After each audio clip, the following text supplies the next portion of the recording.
When I was 16, I murdered my best friend, and 2 minutes later, he returned the favor.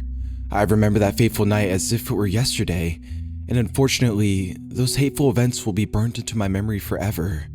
Noah and I have been buddies since we were toddlers, and we've only fallen out once in all those years. Our dispute was over a girl, Lexi. She was the prettiest girl in our class. We both had a crush on her and couldn't agree who would get to ask her out.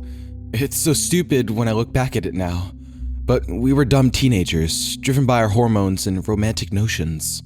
The feud escalated over the course of several months, and ultimately, it wasn't about Lexi anymore. Our fight became something deeper and more dangerous.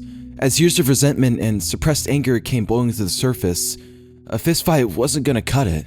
So, Noah and I made a pledge to settle our dispute through extreme violence, and when better to do that than during the bloody night of the ritual, when the normal rules of our community did not apply.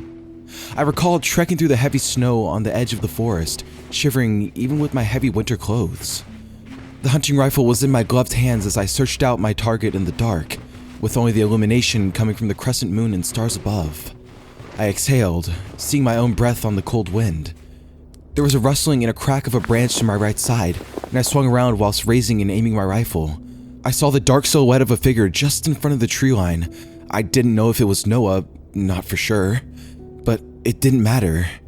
Anyone out after dark was fair game on ritual night, and it was a case of kill or be killed. I pulled the trigger. A mighty bang filled the air as I felt a kickback against my shoulder. I saw the figure drop and felt a mixture of emotions, a surge of adrenaline, but also a twinge of regret, as the ramifications of what I'd done started to hit home. Nevertheless, I moved forward, trudging through the snow and over to the fallen target. It was Noah. I could see his pale face under the moonlight and the dark blood pouring out from the wound in his belly. Unfortunately, Noah was still alive, bleeding heavily as he struggled with every breath, and his eyes were filled with shock and pain. Noah couldn't speak, but I knew what he wanted. I could see it in his eyes. My friend wanted me to finish the job, to put him out of his misery. I slung my rifle over my shoulder and reached into my utility belt, removing the knife with a shaking hand. I kneeled down in the snow, feeling sickened by the prospect of what was to come. But I knew I had to do it. Killing Noah was the only way to end this.